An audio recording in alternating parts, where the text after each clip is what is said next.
John chapter 8, verse 12 to 20.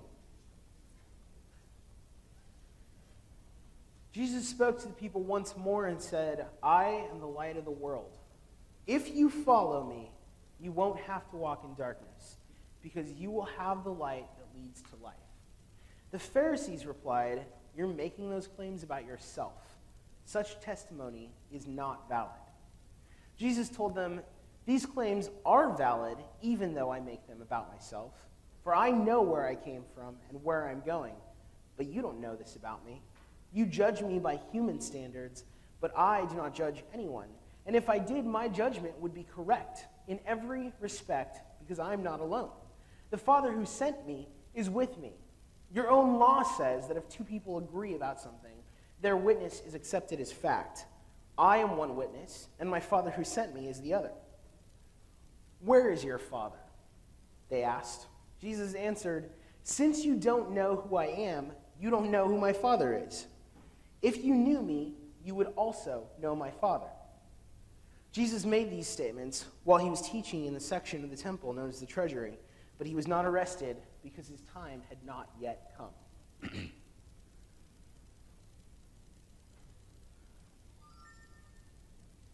So what's going on here?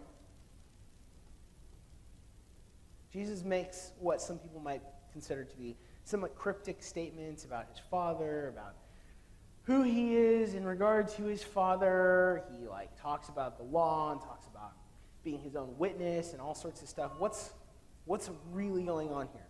What was the context of this conversation? What happened last time?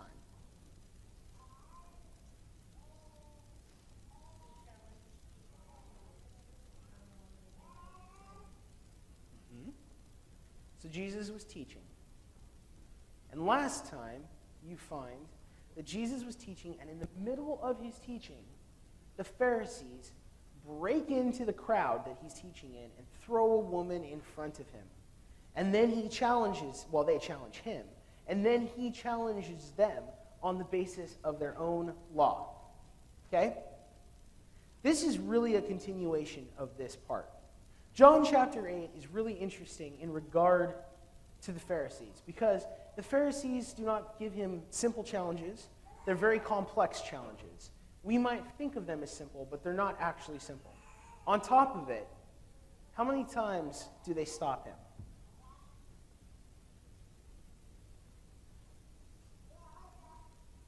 10 times.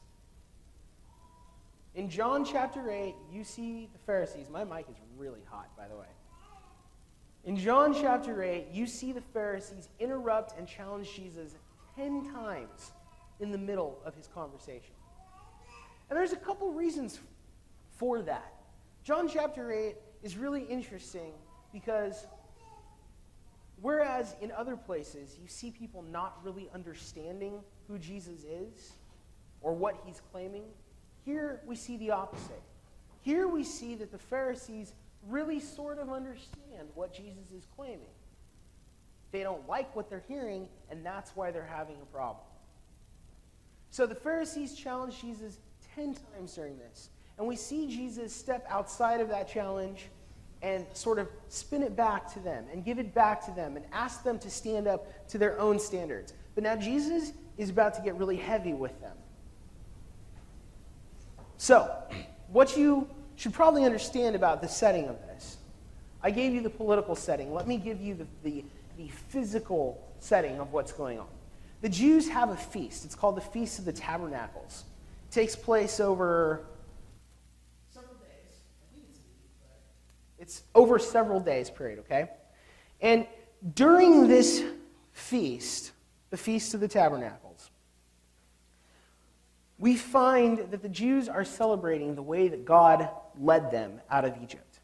So what was the way that God led them out of Egypt? Huh? A pillar of fire. So God led them out through a pillar of fire. He did this at night. Okay? So let me say that in a different, more obvious way.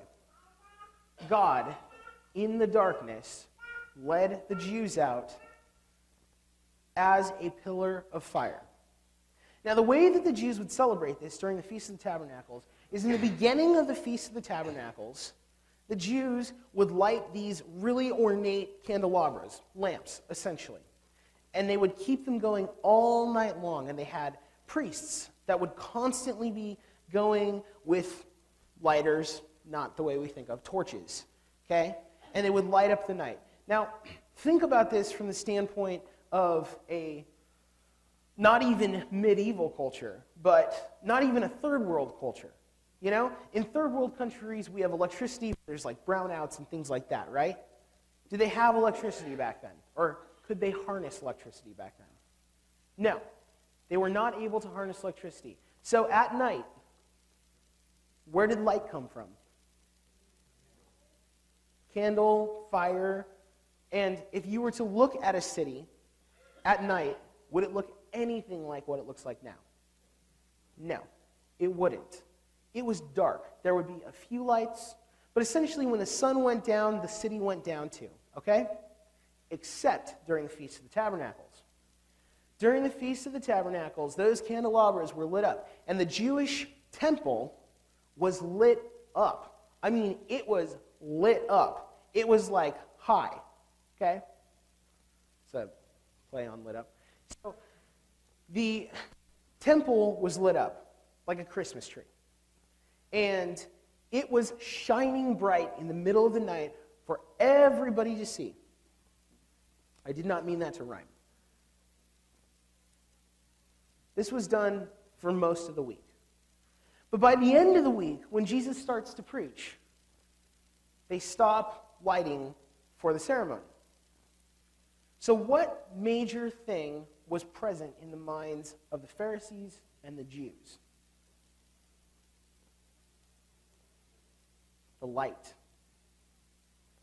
So, do you think it's by accident that Jesus says, I am the light of the world? It's not. Because it was very, very, very clear and obvious to the Jews during that time, on that day, in that place, that Jesus was ascribing himself to God. Because the Jews had just been in a time of light during the dark. Now, they're not lighting those candelabras anymore. Now, they're in a time of darkness. And so during this time of darkness, right as they come out of the light into the darkness, Jesus takes that moment to ascribe himself to being the light. And it's very, very important.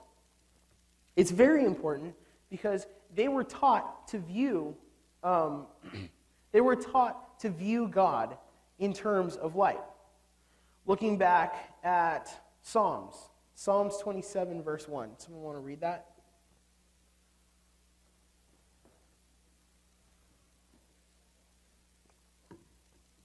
Anyone? Psalms 27, verse 1.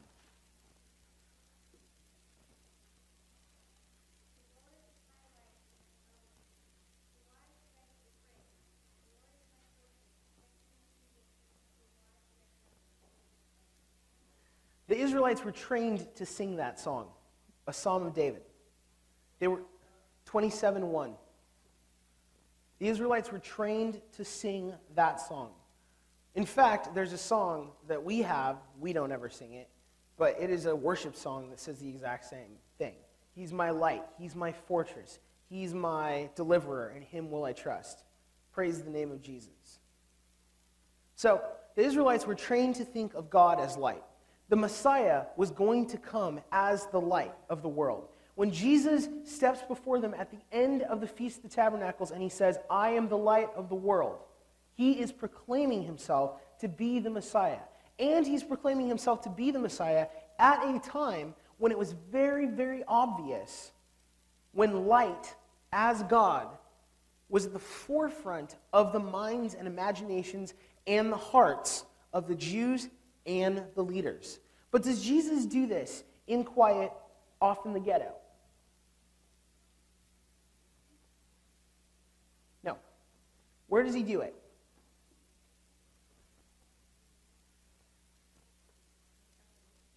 He does it in the temple area.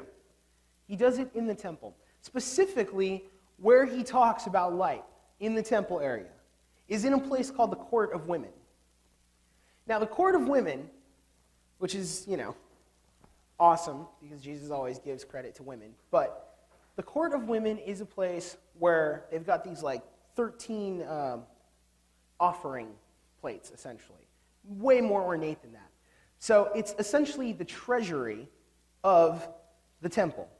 What you need to understand is that there's a group of people called the Sanhedrin. Do you know what the Sanhedrin is? The Sanhedrin is the leadership of the temple. It's made up of Pharisees and Sadducees. The room where the Sanhedrin meets is literally off to the side of the Court of Women. So as Jesus is preaching, he is not preaching in the ghetto of Jerusalem. He's not proclaiming himself to be the Messiah, off in the distance where people can't hear him. He is standing literally outside of the area where the Pharisees meet, where they have their secret meetings. He stands outside their area and he talks to the people in front of where people place their money for the temple, and he states, "I am the Messiah. I am the light of the world." That's pretty ballsy, right? That's a big deal. Jesus has decided that he wants to pick a fight, essentially. But is he picking a fight the way that we like to pick fights? No. This isn't the fight of a man who is being irrational. This is the fight of a man who's being incredibly tactical. And the Pharisees make a judgment call on him that we talked about last week, where they think that he's being irrational. They think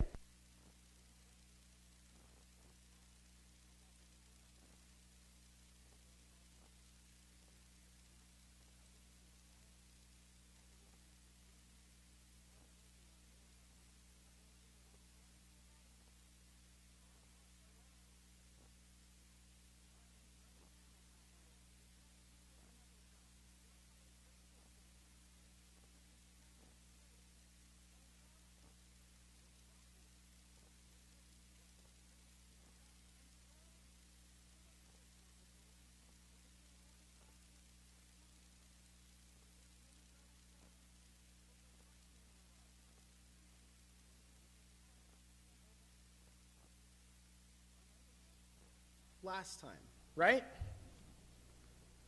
Does that stop the Pharisees?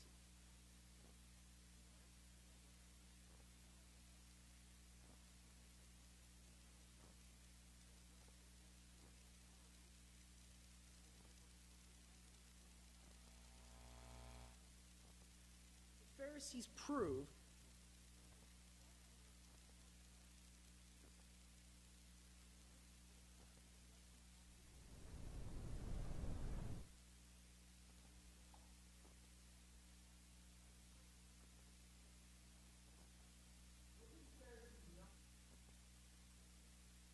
this type of attack is called an a priori attack.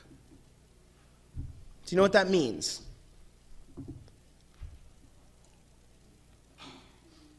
It means that they don't attack him on the basis of what he claims. Instead, they attack him on something else. It's called an a priori attack. It's an irrational attack. Now, you would think that they would know better, because they tried to attack the woman that way earlier, and they tried to bring Jesus into it that way earlier. But he took it, and he spun it, and he gave it back to them, and they couldn't deal with it. So what do they do when he says, "I am the light of the world"? What is it that they say to him?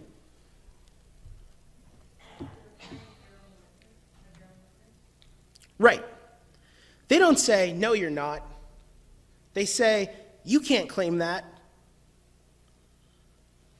Now, mind you, this is the temple. This is the place where these people are judges, are leaders, and they don't dispute the claim of Christ, but instead try to entrap him in the law.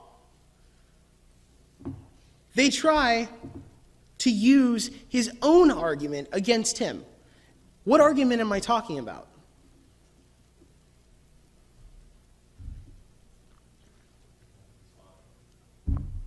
No. What had just happened? What had just happened last week? When the woman was brought before Jesus, we talked about the fact that there needed to be 2 witnesses, right? So instead of saying to Jesus, no, you're not the light of the world, what did they say to him? They say, well, if you really are the light of the world, you need 2 witnesses, right? Because now they think they're being clever. So how does Jesus deal with that? Does he break form? And does he say, nuh-uh? Yes, he gives it back to them. He says to them, actually, I do need 2 witnesses. But in order for somebody to be a witness according to your law, they have to have observed something. They have to have observed God. They have to have observed these things. Except, Pharisees, you've never observed God. You never knew Moses. You didn't know Abraham. So how can you be a witness? But I am God. I am the Messiah.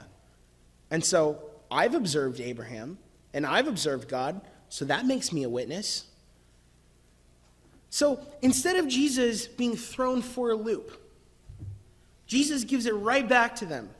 And he continues the path of them setting the tone, and then he takes their tone, and he says, yeah, let's see this through. You think this is a good idea, let's see it through. And so they give it back to him. And then what do?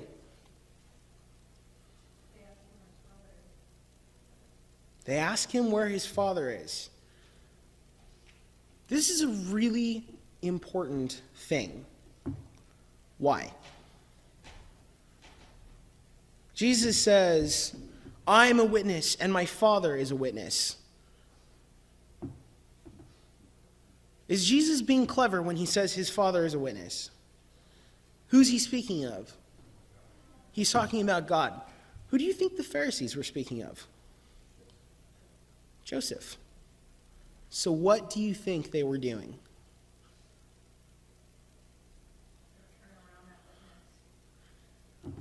They were hitting him with a low blow, right?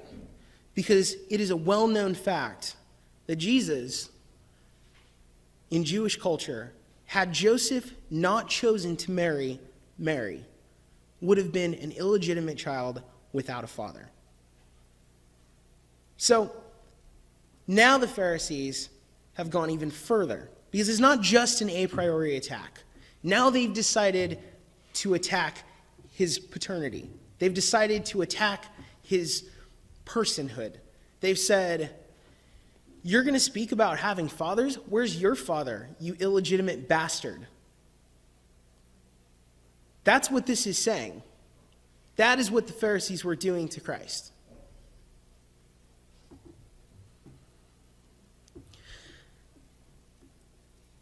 It's interesting that in all of this, the Pharisees did not say anything about his claim, right? Pharisees, leaders of the temple. Can someone read John chapter 7, verses 25 to 27?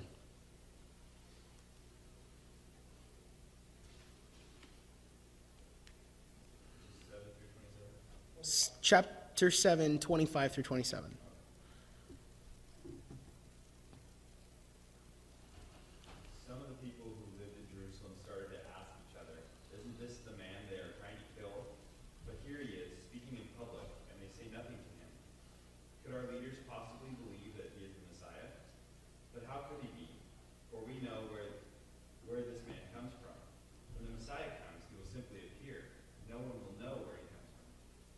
So the events that John was reading took place one day before these events, because Jesus was doing what he does.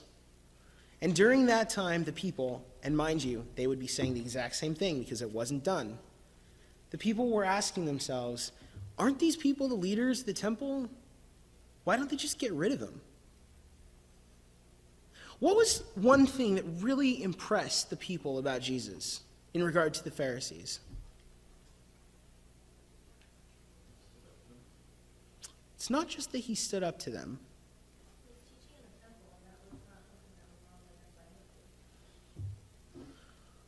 Go deeper. What was different? What was different about Jesus versus the way that the Pharisees taught? When the Pharisees taught, when the Pharisees acted, they acted a certain way. But Jesus specifically acted in this way. Nope.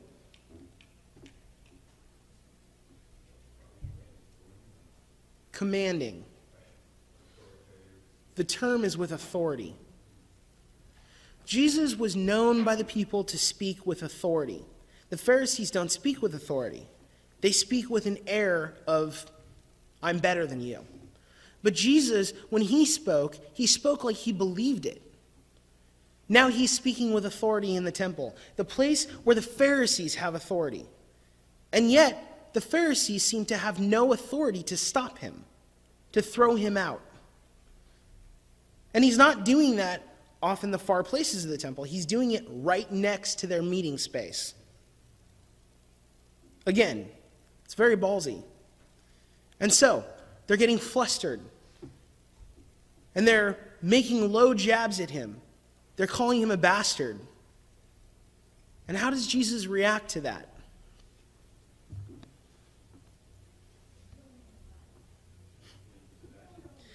He says, since you don't know who I am, you don't know who my Father is.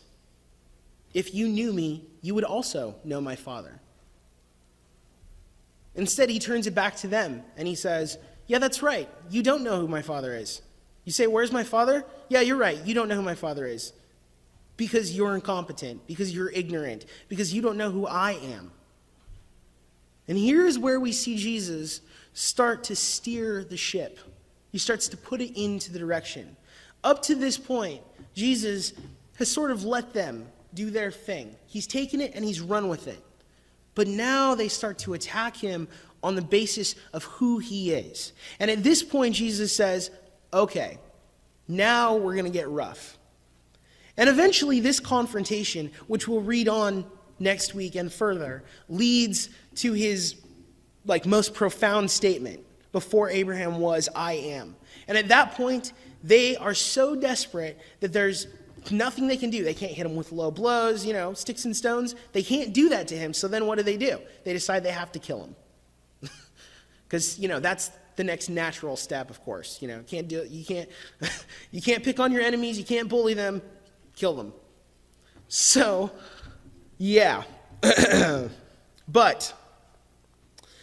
So Jesus made these statements, and he begins to set the tone. But before he sets the tone, he lets them follow their arguments through. How does all of this apply to us? Well, honestly, it applies to us on the basis of being Pharisees. We like to associate with Jesus. But the reality of it is that most of us associate more with Pharisees. Again, who were the Pharisees? They were the leaders, yeah. They were leaders of the church of its time, and they didn't call themselves the church. They were the nation of Jews, But essentially, they were the religious authorities of the time. Last week, I talked about the difference between right and righteous. The Pharisees were right. They were all about being right. And yet, we have them here in their struggle to be right, to maintain control. We have them doing what? Grasping, right? They're putting into evidence things that they don't have a right to put into evidence. They're putting into evidence facts that don't actually exist, like the fact that Jesus was from Galilee and not born in Bethlehem. They could have figured all of this out ahead of time. But instead of assessing the threat that was there and taking that and looking at it and honestly asking about it. Instead, they were trying to remain in the right. And so they settled for facts that didn't exist. And the truth just walked by them without them seeing it. If it had been a snake, they'd be dead. And they went even further than that. Then when they couldn't grasp successfully, then what did they do? They started to attack. And the level on which they started to attack was low. I mean, that's really pathetic. It's a terrible thing. Now think about the way that we act as human beings. When we are struggling to be in the right, isn't that the process that we take? When we're struggling to be in the right, we want to deny loss. So we immediately jump to anger. And this is obviously deny. So you're in the denial stage. In the denial stage, you're doing what? You're grasping. You're saying, no, this can't be true. You know, there's no way that I lost my keys. But then it becomes, I'm so angry that I lost my keys. You know? And then from there, it leads over time to, maybe it's not so bad. And then it becomes, my life is over. I'm going to have to go get, and then I can't. But then eventually you settle down and you're like, all right, I'll just go get new keys. Except we're not talking about keys. We're talking about relationships. And in relationships, when that happens, when people want to deny the truth of things, and they start to go through the processes of loss, and then they add anger to the equation, and then they add bartering to the equation, and then they add despair to the equation, what we end up with in relationships are things like divorce. I'm so angry at my husband. At first, I didn't think there was an issue. Now I know there's an issue, and I'm angry at my husband. But you know what? As long as I maintain a relationship with my kids, that'll be fine. Now my kid is grown up and they hate me. My life is terrible.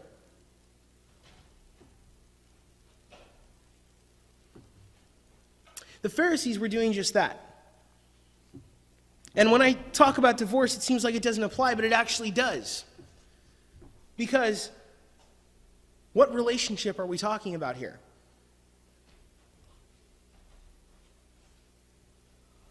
God. Very good.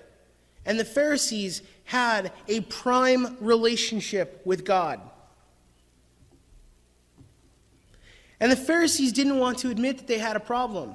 And so when God himself walks up to them and says, "What are you doing?" their response is to kill him. Their response is to hit him with low blows. Their response is to become murderous in their hearts before they will have a right relationship with God. Because as long as I'm dotting my I's and crossing my T's, I'm a good wife. As long as I'm saying, "I love you, God," I'm a good wife. As long as I'm reading my Bible, I'm a good wife. But that's not really true. Because it is about the spirit of truth. And when Christ came, what did he say to the Samaritan woman? Remember the woman at the well that he wasn't supposed to be associating with, but he did? What did he say to her? This is just a couple chapters before.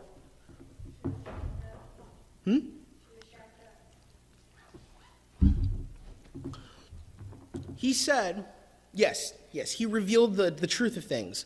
He said, there is coming a time where people will worship in spirit and in truth. No longer a need for the temple. Is this to say that the temple then is irrelevant? No. Just like, is it to say that the marriage relationship is irrelevant? No. So, I mean, if you have a couple who's infatuated with each other, isn't that enough? Or is there something valid to proclaiming and owning and holding to statutes together and loving each other on the basis of those statutes? Some people would say that that's not valid. That's how people treat their relationship with the church too, right? People's idea of relationship with God is just like that. In regard to the church, I don't have to go to church. I have a relationship with God. I worship in spirit and in truth. But that would be like saying to your wife, I don't have to hang out with you. I love you. That's ridiculous. You need both. If God values the church, you should value the church. If God values salvation, you should value salvation. If God values morals, you should value morals. It's not enough to say, I love God, therefore everything's good. Why should I commit to anything? God committed to me, that's enough. As long as he commits to me, it's enough. But it's not that way. And the Pharisees had gotten so wrapped up in their own reality that that's what they were doing. They were standing before Christ, who for all intents and purposes was the husband that they had been longing for, that they had been preparing the Jewish nation for centuries. They were standing before their husband and saying to him, I don't need you. I don't want you. I don't like you. Who do you think you are to come into my life this way? Now, were they saying to him, you're not my husband? Were they challenging his claim to be the Messiah? No. What they were doing was saying that the light that you bring is not a light that I want. There's no doubt in anybody's mind at this time that Christ brought enlightenment. But what they were saying is, I don't want it. Somebody read John chapter 1, verse 1 through whenever. I'll tell you when to stop.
You can stop. That's a beautiful treatise. I love it. It's a treatise that's incredibly philosophical. In the beginning was the Word, and the Word was God, and the Word was with God. ... And the world was the light of all men. ... And they did not recognize him. Do you see the allusion here to John chapter 1? Christ specifically says, he starts off this section by saying, I am the light of all men. And what happened? The Pharisees, they didn't want that light. They got no problem saying that it's light coming from him. But they don't want that light because they did not recognize him. That is the profound story that repeats over and over and over and over in Scripture and in our lives.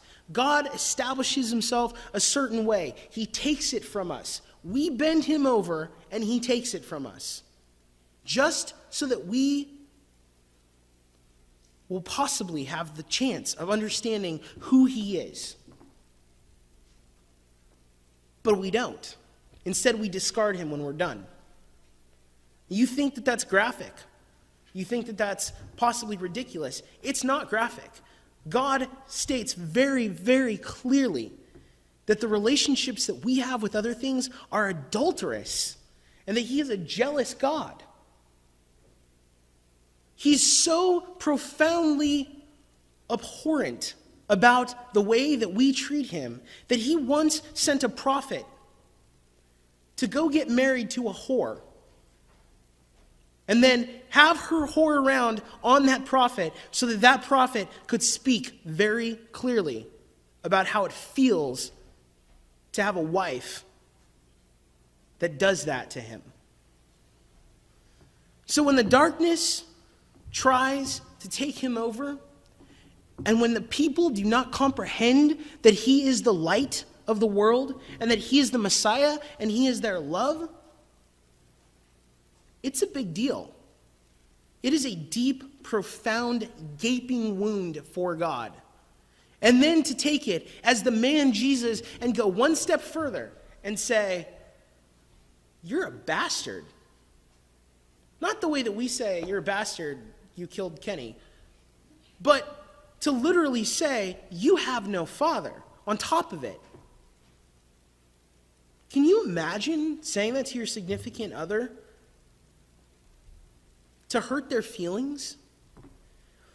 This is the level at which the religious leaders had gotten to. They couldn't recognize him for who he was. And their absolute purpose was to hurt his feelings. And then when that didn't work, they tried to kill him. Where do we stand in our relationship with God? I take it to that level because it is at that level. To be right, do we just try to meet the standards versus setting them? And what were the Pharisees trying to do? They were just trying to follow the laws. But then you have people like David, who constantly was breaking the laws, but he set standards of truth in worship.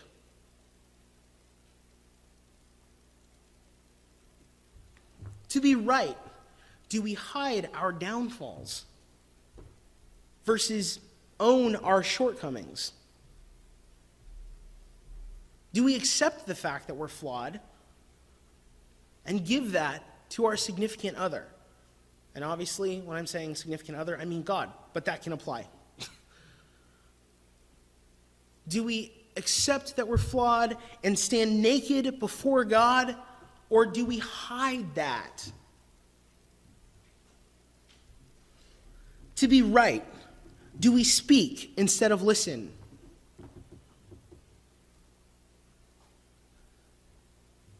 Do we take somebody who's speaking out of spirit and truth and talk over them, or do we listen to what they're saying? If they had just listened to what was being said, isn't it the most interesting conundrum that everybody over the course of history of varying religions will say that Christ is a good teacher, is the most amazing teacher, is a profound human being in the existence of mankind? Those people don't believe what Christ was saying, but they cannot deny that there was something valuable being said. These people who believed the very things that Christ was talking about, they were so closed off that they couldn't even listen. They had to speak over him. Instead of listening to the arguments that he gave them, they tried to turn them on him. Because, like so many people that we've met, they weren't really listening. What they were looking for was the next spot for them to interject something. Everybody's met people like that, right? Where you know that that person in your argument or even discussion, they're not listening to you. They're waiting to talk. That's what the Pharisees were doing. Is that what we do to God? When God is putting something out there to us, are we just waiting to talk? Or are we actually listening to it, to the profundity of it? To be right, we often assume instead of investigate. Like I stated earlier, they could have investigated. This guy is making waves in their community. The logical, wise thing to do would be to investigate him. But they were afraid to. Now you got some people, Nicodemus for instance, he went and he talked to Christ. And that's where we get the very powerful statement, John 3:16. Christ talking to Nicodemus in secret about how you have to be born again. Nicodemus goes to investigate Christ. And when the rest of the Pharisees are attacking him later, Nicodemus states, you guys just need to listen to the man. He says, your own laws state that people should have a right to speak for themselves. Of course, they don't listen to Nicodemus either. But a wise person investigates instead of assumes the fact. Why do they deny the facts? Why did they deny even the opportunity to investigate? Because they wanted to be right. They didn't want the truth. They wanted to be right. And remember, the two are not synonymous to each other. To be right, we often attack instead of embrace. When it came down to it, it should have been enough to embrace Christ in what he was saying. To say, okay, I can see your point. Maybe I don't believe what you're saying. Maybe I disagree with you. But then they go and attack him. That is somebody who wants to be right, doesn't want to be righteous. To be right, we often stand still in the dark rather than stumble in the light. What is the adage by John Milton?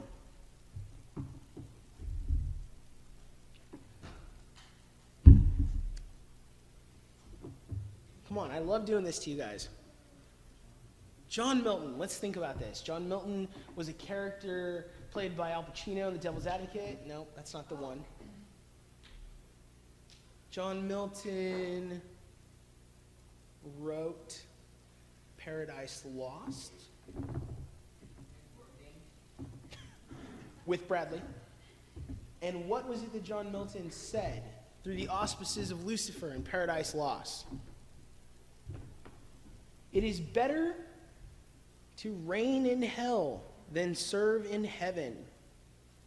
How often have we come to God with the concept that it's better for us to have a little slice of our own heaven, a large slice of our own heaven than have a little slice of his?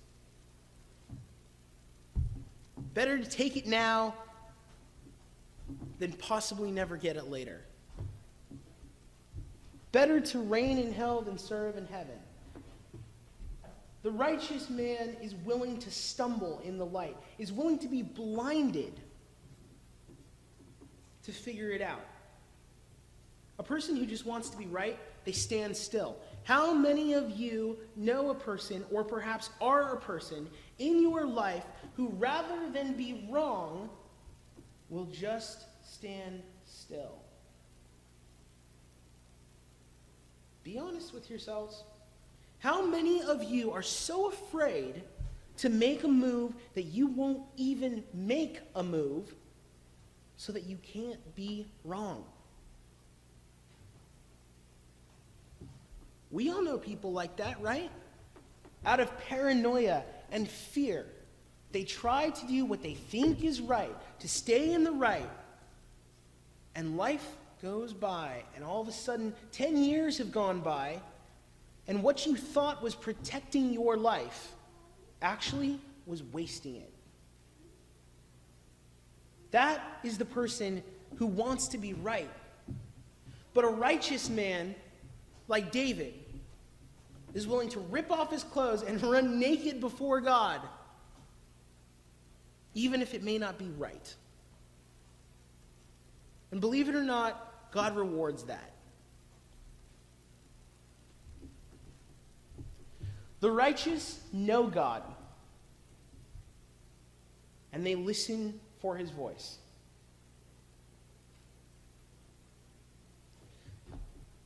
The righteous find their enlightenment in worship.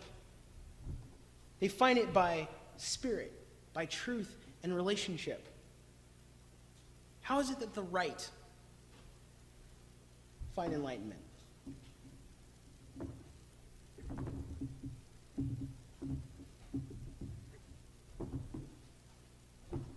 Let me put it in other terms. A person that you know that thinks they're right all the time generally thinks they're right because of what? What do they use to back up being right?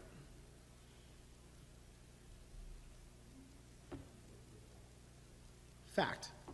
Rules. Truths. Okay?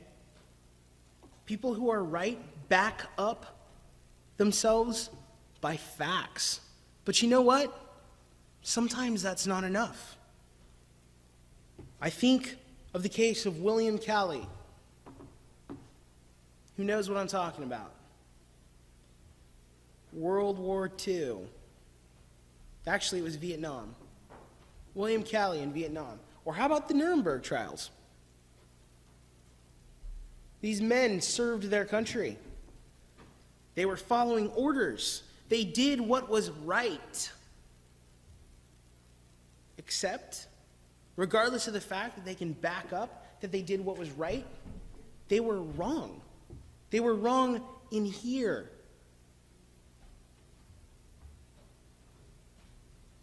Because being righteous is about spirit. Being righteous is about truth. Being righteous is about relationship. What did Christ say was the summation of being righteous? When they tried to tell him, what is the most important thing you can do to be righteous? They were trying to trap him. What did he say?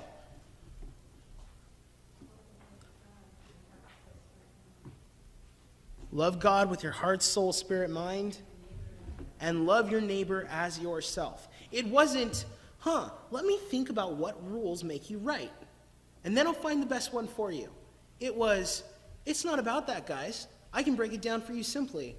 Love and love. Make sure that you do that with all parts of your being, but love and love. Because being righteous is not about being right. The righteous do not react when they are chided. They cannot be deviated from their path. They are not reactionary. Christ was hit by several low blows. The Pharisees, they were hit by several blows too. They were blows to their pride. They were blows that they set themselves up for. But Christ did not deviate from his path, and he did not react to them. But the Pharisees, what did they do? They started freaking out. They started compromising who they were. They first start that conversation as people who are righteous, when really they're just right. But all of a sudden, what did they do? They were bringing people before Christ when they shouldn't have brought him before Christ. Her before Christ. They did it without having two witnesses. All of a sudden, they're not paying attention to the facts of the situation on who Christ was. All of a sudden, they're making quips about him being a bastard child. These are men who are righteous, right? No. Righteous men do not deviate. Righteous men cannot be pushed to react. Men, think about this in your own life. Think about this in your relationship. When you get pissed off at your wife and you treat her badly, because we've all done it. All of us have. And we say to ourselves, well, she shouldn't have done that. And you know what? You're probably right. She probably shouldn't have. But you deviated. You allowed yourself to react. When men don't react, men set the tone. That's what Scripture says. And Christ set the tone because a righteous person sets the tone. He doesn't react. So the question is, who are you? Do you listen for God's voice, or do you listen to the voices of your institutions? The little rules You know, we call our institutions in our lives, we call them clusters. It's a social phenomenon. We call it clustering. And every cluster has its unspoken rules. My favorite, of course, which some people deny, but every guy actually knows it's true, is that when you go to the bathroom in a public place, you never stand next to another guy unless you have to. That is just a thing. It is an unspoken rule of the social phenomenon of the clustering of men. That is true. Some people deny that, like Adam, but the reality of it is that there are just these things that you don't do. In order for you to be righteous, who are you listening to? Do you listen for God's voice, or do you listen for the voice of the institutions that make you who you are? Tell me this. Can you quote a Judd Apatow movie? Can you quote Todd Phillips? How about George Lucas? How easily does Christ spring off the tongue for you? Is your life based on the anecdotes of Yoda and his father, George Lucas, rather than God and Christ? Or perhaps is it based on the anecdotes of Batman and his father, Bob Kane? Or, if you will, Christopher Nolan? Or Buffy and her father, Joss Whedon?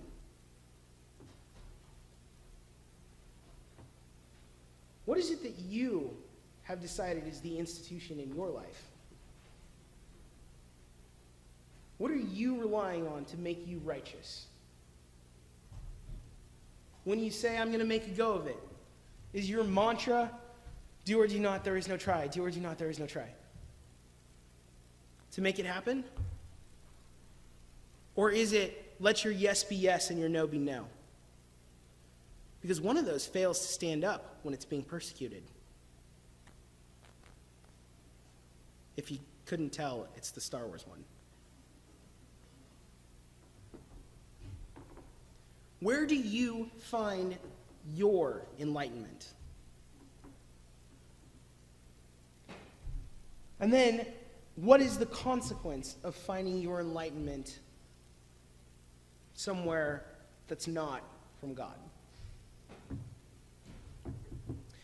Because I would challenge you that if you find your enlightenment somewhere that's not from God, or you say, this seems godly, then when God actually comes, when the actual light comes, you won't recognize it. Because what you're looking for is Buffy or Batman.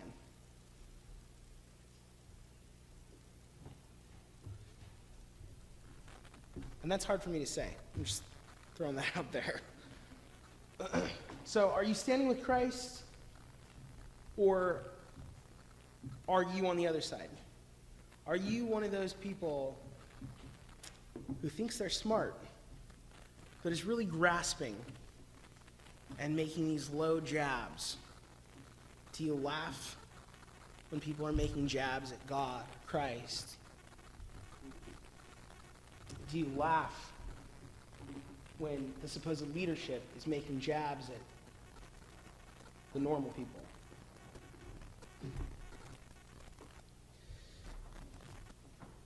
As we move on to the next couple weeks, and we start to discuss Christ's continued apologetic, his way of dealing with the Pharisees, we're going to be discussing more and more about the concept of perception and judgment and how we deal with conflict. But I want you to have a sort of building awareness of who you are in the mix of these stories. I want you to sort of build upon who you are, to ask yourself, to be vulnerable. Are you being righteous, or are you just being right? Nobody can deny Some people do. I don't. So I'm going to just say, nobody can deny the concept that everybody wants to be right. Nobody can deny that when it comes down to it, even the worst person in the world, I think categorically the world generally thinks of Hitler as the worst person in the world. I'll just go out on a limb and say that, use him as an example. Nobody can deny that Hitler thought that he was doing what was right. We take that, we categorize it, we call it sociopathy or so on and so forth. But nobody can deny that when it came down to it, he thought he was doing what was right.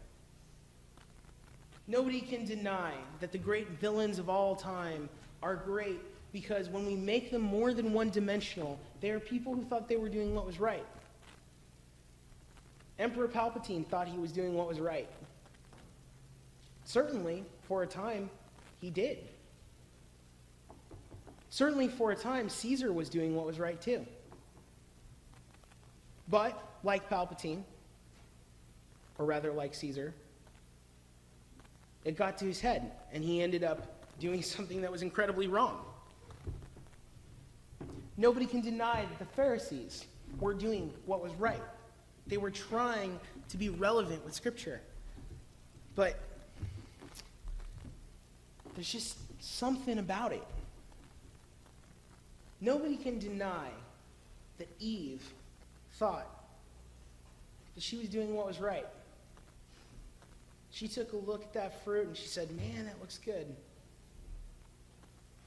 She even wanted to share that with her husband. Nobody can deny that people want to do what is right. But we are terrible at it. And righteousness, it's not about wanting to do what's right. It's not about being right. It's about being willing to be vulnerable before God and to let God do what you cannot do. We're going to talk more about that concept. About the concept that, not that we're powerless, but essentially that we are. Not that we're insignificant, but that our value for righteousness is not found in our ability to be righteous. It's found in God's ability to make us righteous. But for now, think about it. Are you trying to be righteous, or are you trying to be right? Let's pray to close.